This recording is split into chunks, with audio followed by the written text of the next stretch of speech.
going on?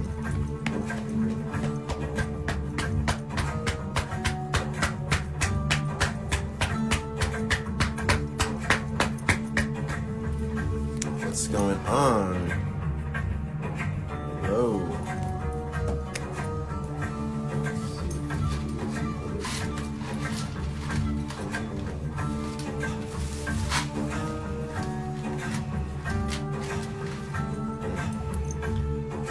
What's going on, beautiful people? Here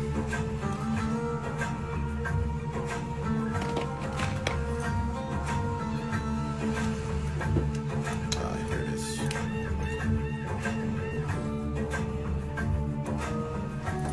What's going on? So last time I spoke about this topic, my phone just literally shut off.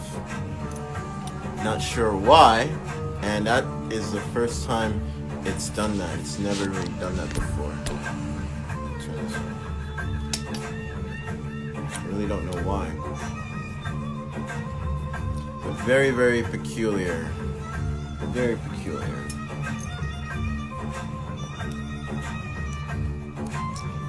We know why.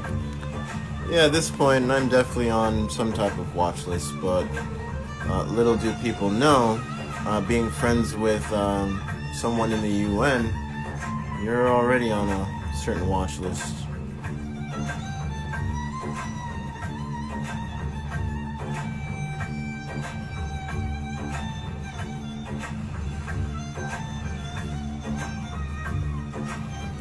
Alright, so today's topic is grounding versus, well, not versus, grounding to ascend.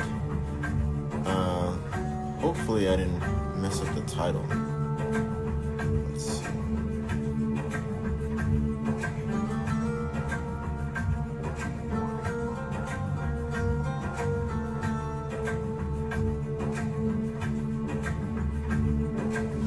What's going on, beautiful people?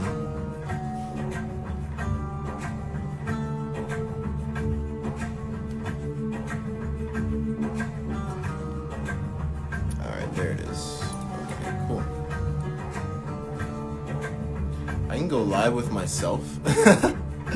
I'm using two phones and it said I can go live with myself. Let me see.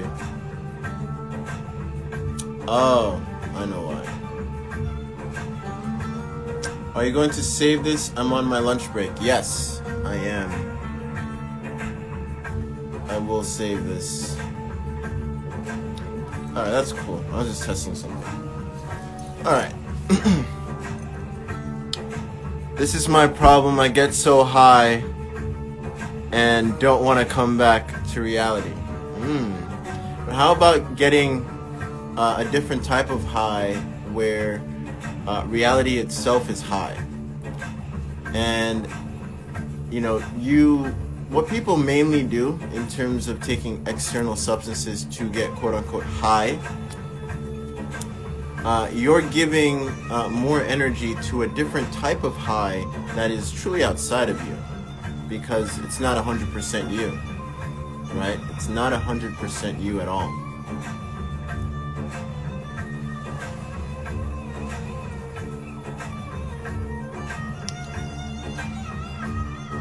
Oh, with ascension. Okay. Cool. But even diving into that, you know, many people have, especially having their being awakened, they look at ascending a lot quicker than, you know what ascension really is? Let's take a drop of water. It's flat on the surface, it's on the ground, and it's literally just chilling on the ground, not doing anything, and it takes time to go back into the clouds. So either it seeps into a plant, helps a plant grow. That's one way ascending, so helping one another. Man, nature teaches a lot. The next thing is it's going to be eaten by an animal, and maybe some of the water gets pissed out or pooped out, if you will, and then goes back, evaporates into the air, and then it ascends naturally and slowly but surely. Still curious about external high though. Would appreciate if you could finish that point still. Oh yeah, the external high. So you're feeding a paradigm of reality that you're just giving energy that is not 100% you, versus not getting high and feeding a different type of high where, think of it as meditation, if you will. Life has beamed energy into the previous, the being that you are right now. Life is, think of life itself as an entity, and it's really beaming energy into your being, creating you in this reality right at this moment. So like I said, what you do frequently is your frequency, right? So the external high, it's like you're beaming and feeding another type of energy that is pulling away from you in a way, because it's not 100% you in terms of that high. It's like you're piggybacking on a different type of entity, if you will, to try to get up in different levels, if you will, in that reality. And even shamans themselves will tell you, you know, people who do medicine for recreational purposes, it's because their imagination is low, versus you feeding the type of high where it's 100% you, 100% your spirit, and you're feeding into a paradigm of reality, of energy that's been feeding you since birth. The smoking hasn't been feeding you since birth. The DMT hits aren't, in terms of smoking, it hasn't been feeding you since birth. There's a different type of high that's been literally feeding you since birth, and that is the essence and life force that is 100% you. Whenever you break that up with external things, you're breaking up that composition of reality, and that isn't 100% you.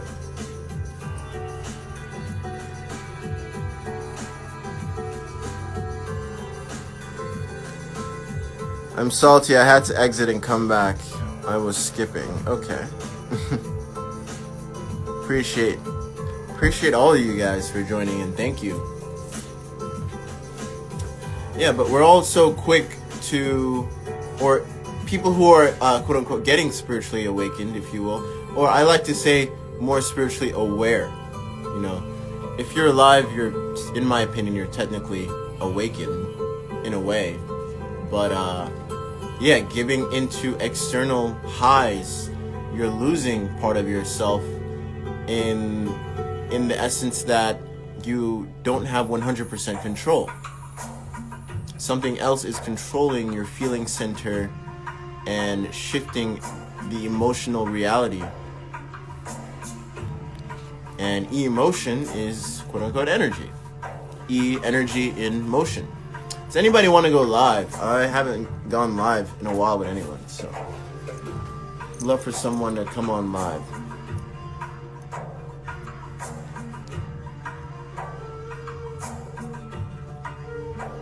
Power this off. How much Orin per day? Recently been doing it daily, and wow. Not sure what you mean, the one Neo. Oh, I appreciate you, Lids. You know, it's a small world. I met Tyler and he said he's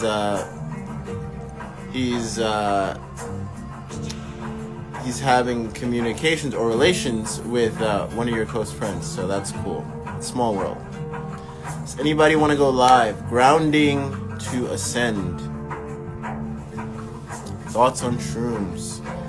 I even made a video. I dry fasted for 3 days, and I came in with intention, because when people do stuff like that, and they're doing it recreationally, there's no powerful intention behind it, and you got to respect the medicine. And if you don't respect the medicine, then you will most likely have quote-unquote bad trips, or in terms of law of attraction, that is going to lead you down into some interesting pit holes. And I can say that from experience as well when I abused marijuana back in the day.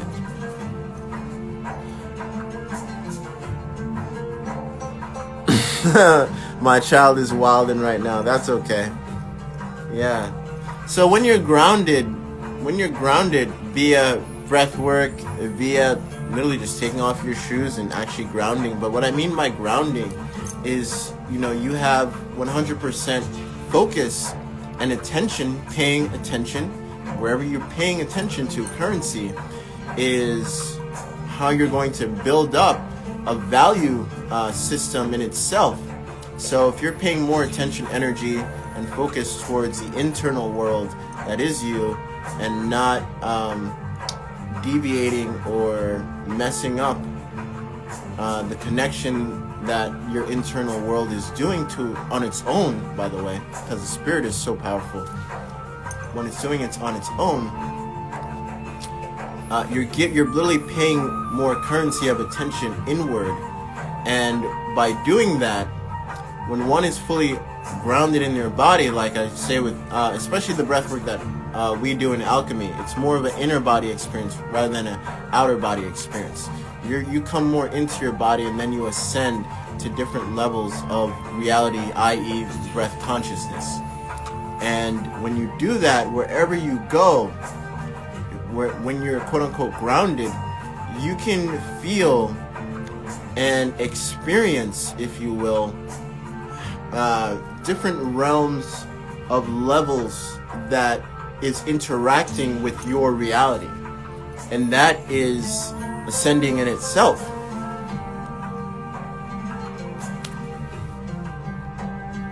Does anybody want to go live? For example, every time you urinate, do you drink every time? No, I only do aged, if that's what you're asking. I only do aged. Very true, yeah. What's something I can do today to begin that journey? You can definitely check out the YouTube. Oh, we have 29 people in here. You can definitely check out the YouTube Match Breathing with Threes. It's a guided breathwork. Today we even did thunder breathing with a heart in the members group, and people are just messaging me right away, be like, that was an emotional release. Indeed it is. Indeed it is. If you have trapped emotions and you just want to express it somehow, even anger, whatever it is, thunder breathing is one of my favorite things to do and coach people on. How long does it take to be aged? Age-wise, anything over an hour technically is considered aged, because the cells are communicating, the stem cells, if you will.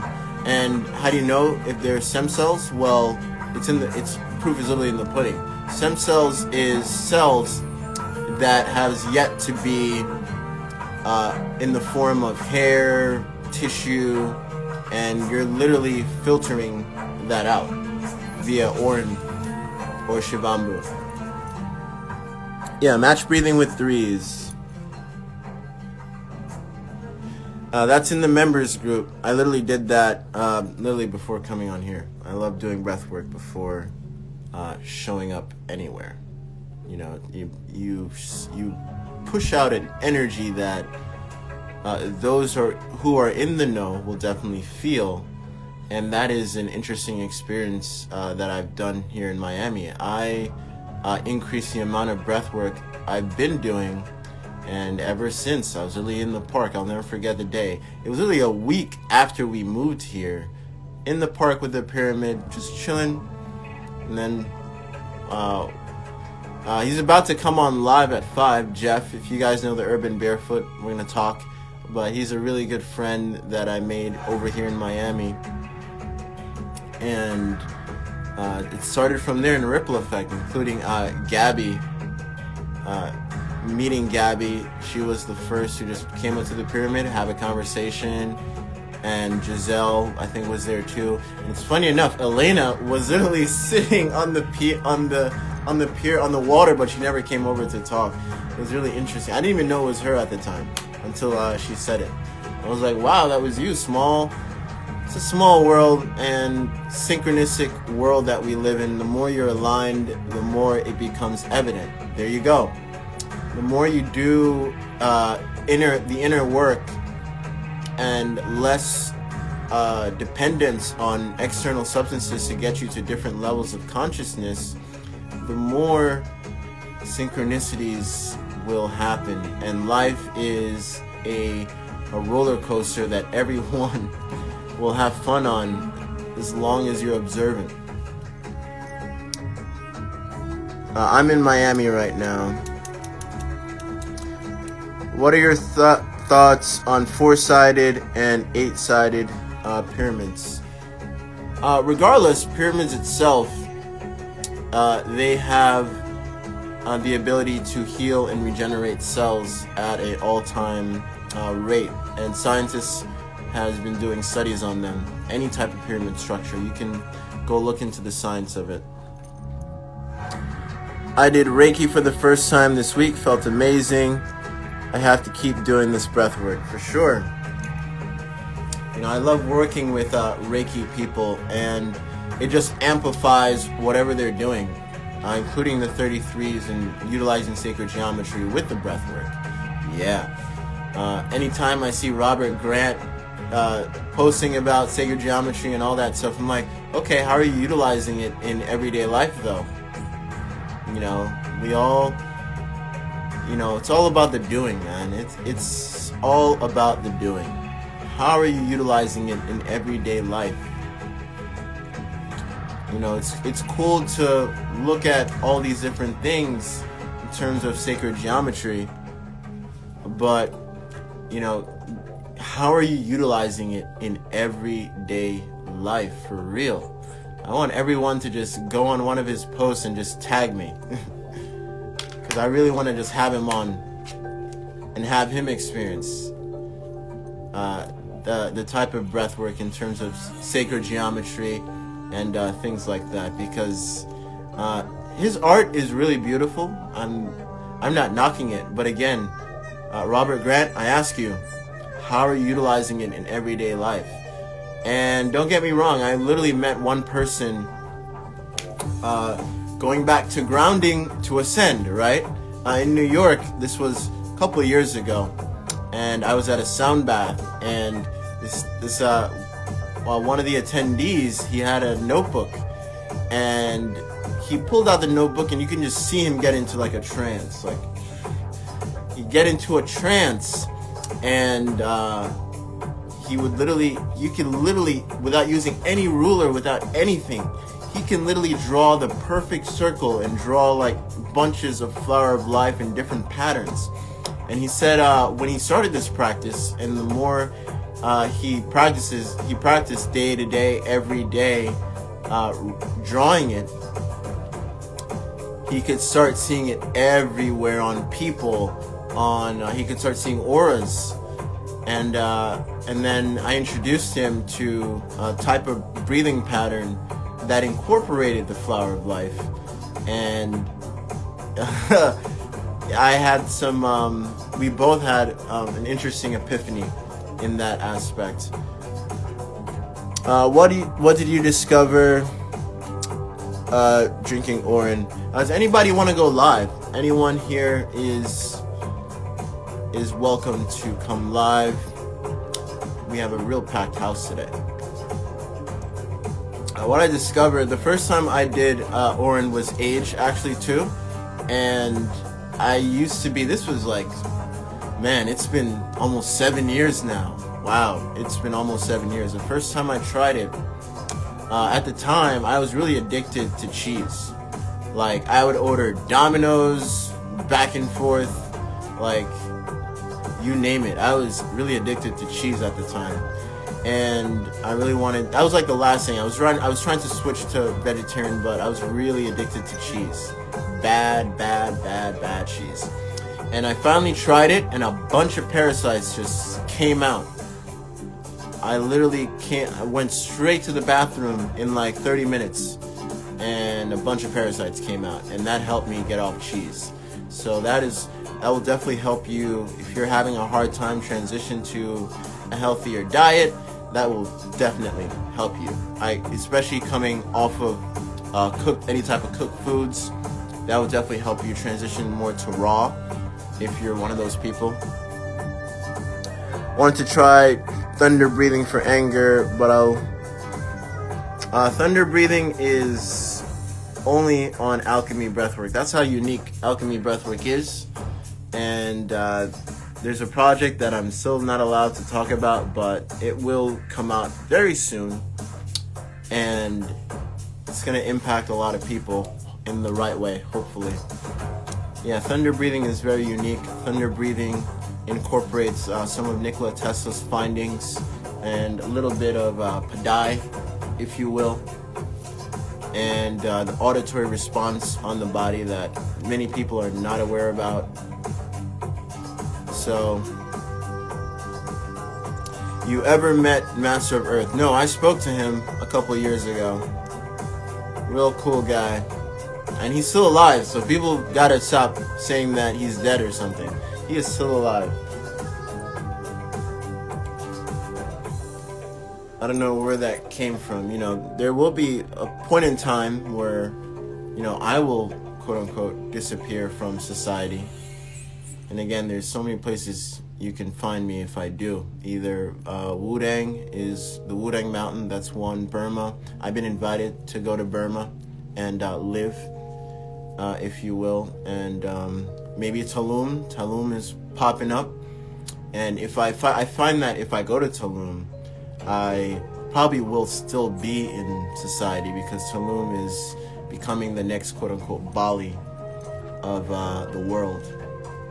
I think it's going to do wonders for the world in itself, because there's so many retreat centers, so many yoga centers. It's literally becoming, you could think of, I want to say you can think of Black Wall Street, but think of yoga in terms of Black Wall Street, in that aspect.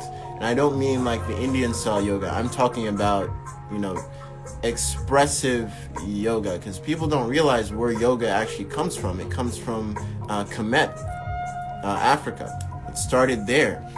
And even I've been invited to actually go to Africa too, but COVID happened, and oh well. But yes, there was I had one client, and I didn't even know she was head of a Kemetic yoga, and she says, your type of breath work is, I've never seen it. I've never experienced something like that. And she was telling me about an ancient civilization that had statues pushing out their chests and sucking in their stomach, and they thrived on the breath dramatically. And there is actually some Atlantean connection, actually, and they somehow disappeared from society. And I gotta really, I'm gonna post something about that civilization, and they actually utilize more of the nose than mouth breathing. So yeah.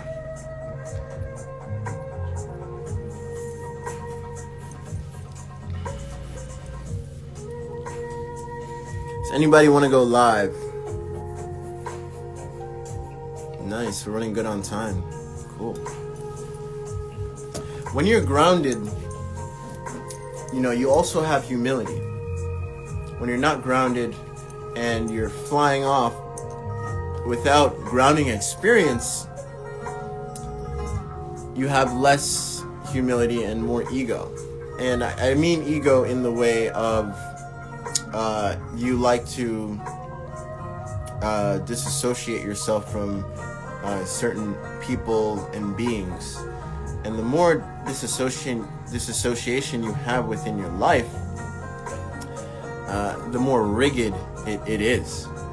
You have to see how everything is truly connected, and the more you accept that, the more you can accept. Just like the ground, the earth, and someone asked me about mushrooms. When you look at the mushrooms and how they send information through the earth, it's really like a a nice electrical power grid, if you will, that's connected and woven through different outlets. So think of that as the body. The more grounded you are in the body, instead of looking and seeking external substances to get you quote unquote high in terms of ascending, trying to just focus too much, ascend up here, I want my third eye open, blah blah blah. Well, you have to really work on the root, because the root is the foundation of all the chakras. And that's what happened to me, waking up and getting more into the liquid lifestyle. You know, one morning I woke up, I felt a pulsation in my root. The next day, the pulsation was starting to the root and then to my leg. And the next day, then it started on my inner thigh, and then I start pulsating all over my body by the time in like 2 weeks. And that opened my mind, saying we definitely have more than 7 chakras, but maybe in terms of the 7 chakras, people are maybe looking at layers, if anything. But all the way down to your pores, that is a chakra. You know, everything is quote unquote spinning in terms of the chakra wheel. So pores, quote unquote portals. Hello. Last night I had such vivid dreams. In one of them, I dreamed that December event, and it looked like a shroom trip. No, I wasn't in a shroom trip. Okay. You know what's interesting? I was wondering if someone join Air Breathing Group can have access to the books. Yeah, so if you join the group, you have access to every single digital download that I ever put out, even to the running. I send that in the members group and everyone can download it. The books are for free. The downloads are going to be for free. And that just goes to show you how much value for so little, a month or a year, that I put in to that group. There's really hundreds of hours of alchemy breathwork that you can play around with and integrate into your daily life. Okay? It's just more than just the breathwork session. It's also how am I integrating it into my everyday life. And that's what makes it really different than the mainstream yoga or the mainstream breathwork that you're seeing out there. Yeah, link is in the description, or you can inbox me. If you do one-on-one with me, you join the members group for free, and you get all the digital downloads for free as well. So that really goes to show you how much value you're getting. And the testimonials speak for themselves. Okay, that's cool. Thank you. Thank you. Does anyone want to go live? I got some time.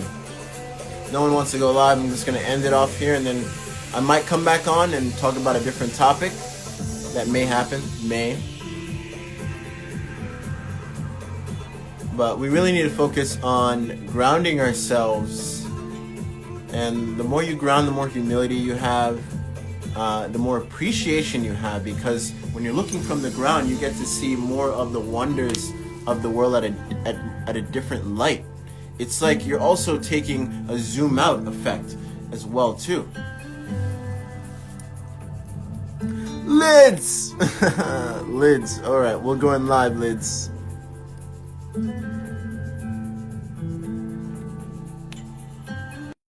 I love my breathwork vids. Well, yeah, inbox me or join in the link.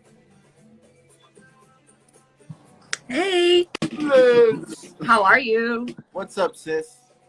I have questions. Yes. You froze.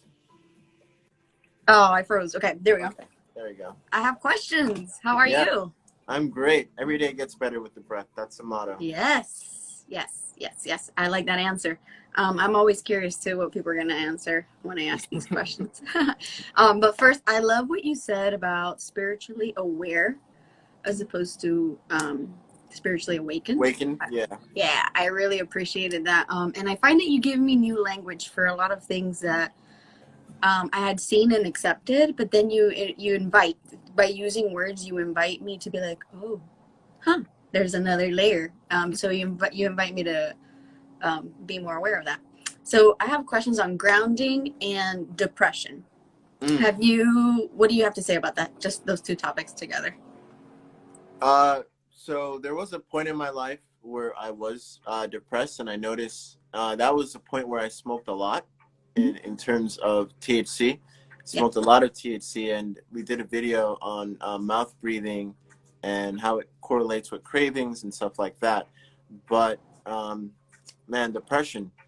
Yeah. Whew. And Okay, so for sure I'm gonna watch that video. I haven't watched okay, it, but okay, I'll get to watching that. I'm yeah. very curious about it too because I went through a really dark season in my life and what it did to my nervous system. And already having smoked before, smoking really helped me. And but I'm finding the breath techniques to be very effective. But part of my journey has been the power to and the discipline. And I connect that with my solar plexus. I've had some issues connecting with my solar plexus energy. But yeah, just wondering what else you wanted to share about that. So when you look at chronic stress, Mhm. they find that the ends of the DNA, the telochromes, are they literally shrink. So whenever you're chronically stressed, you're literally shrinking your DNA, you're Mhm. aging faster, if you will, Yeah, and that's when you get sick and all these different things happen. How it's interesting how it just has a ripple effect. So yeah. with the breath work itself, you know, you're healing physically. So if you're healing physically and you're, you know, the breath is one of the lightest substances that will affect the DNA Mm. because, you know, our blood is the DNA, right? Our blood is part of the DNA, and 70% of the blood is in the stomach in that Mm. area. So, you know, going back to even what you were saying about the solar plexus, now a lot of people Mhm. know that the solar plexus is where most trauma is held.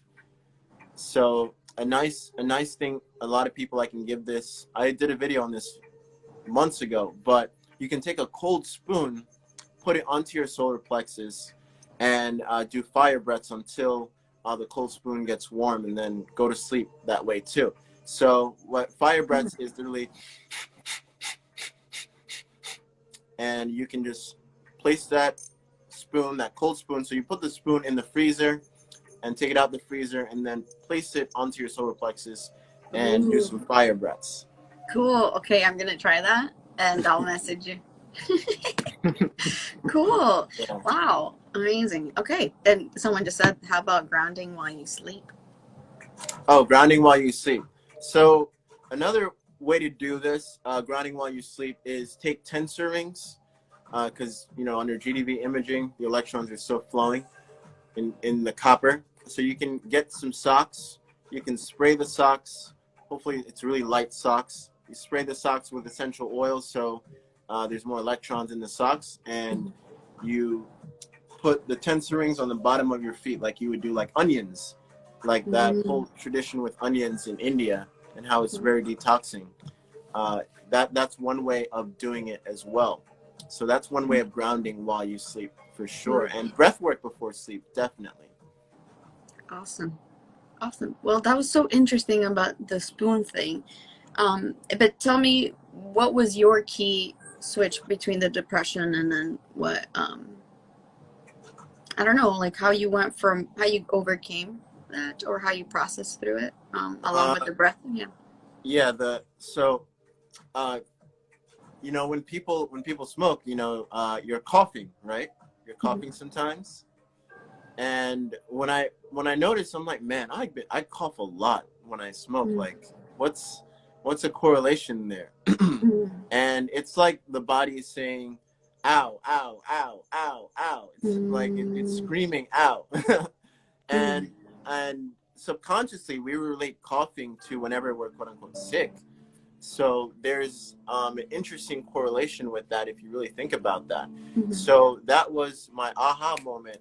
I was like, I I don't want to cough anymore. I really don't. And I think even the last thing I smoked was if this. I told myself this is the last time I'm gonna smoke. I'm gonna smoke Blue Lotus because the Egyptians Mm. had something to do with Blue Lotus and tea and stuff like that. Yeah. So I did that. And even with Blue Lotus, I coughed a little bit from time to time, you know. And then I asked myself, would I give this to a baby? And I Mm. honestly wouldn't. Mhm. So the breath itself has been feeding us, Yeah. not feeding us in a way where we don't have to cough, you know, when we're at our healthiest peak. So, you know, the coughing and the smoking, when you look at those two things and how they correlate, I Mhm. feel like it has a ripple effect in the subconscious of, um, in a little bit sickening in a way, but not sickening on the physical to a certain extent. But Mm. if the lungs are our life force and it feeds us life, whenever it's filtered or compressed with smoke, it's like there's like a you're putting another unnecessary layer Mhm. onto your inner vision, if you will. It's cloudy. It's a lot Yeah. cloudier. Yeah. Yeah. Interesting. Every time the topic comes up in the lives or in your videos, um you invite a level of awareness of, intention. What am I experiencing, and how can I rely on this if this is being affected by this or by this or coffee? So I definitely love picking your brain about this stuff. For sure. Yeah. Thank you for your insight. No problem, Yeah. sis. Yeah. Are All you right. going? Are you going to that 7 o'clock thing? Yes. Oh, you are. Okay. Okay, Yeah. wait. Well, I'll message you. Okay. To make sure we're talking about the same thing. Yeah. Just to be sure. Just to be sure, I you don't know if know. you know Mike. Do you know Mike? Okay, and then no. No. If we're All right. no, We we're might not be talking about the talking same about thing. something else. Okay, I thought we were talking about, okay, is there a Pocket Yoda thing I'm missing? I'm about to check my calendar. No. Lately I've been taking a lot of time inward and in myself. So thank you for this. Thank you for allowing me to ask questions, and yeah, just inviting more awareness. No problem, sister. Have a wonderful day. Thank you. I appreciate you. Peace. All right. Is anybody? Let's see. I might end it off here.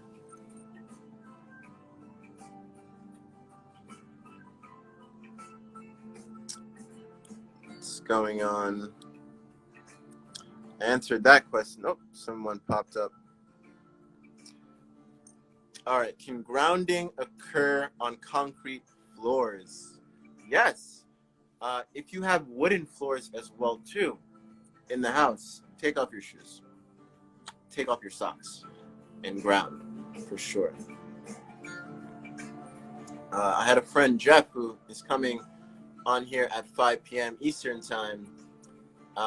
He did a test where he lives on like the 30th floor or whatever, and he has the grounding equipment, and he can do the test, and he is still literally grounding.